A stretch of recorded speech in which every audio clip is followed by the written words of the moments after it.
بسم اللہ الرحمن الرحیم۔ السلام علیکم ورحمۃ اللہ وبرکاتہ۔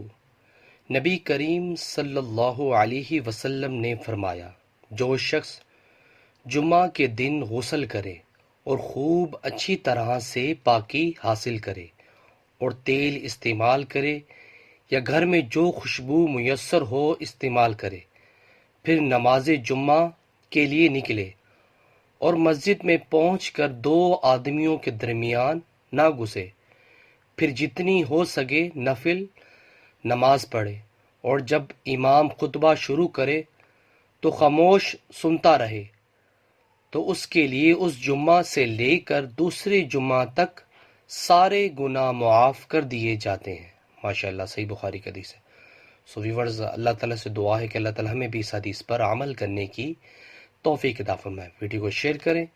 جزاک اللہ۔ السلام علیکم ورحمۃ اللہ وبرکاتہ۔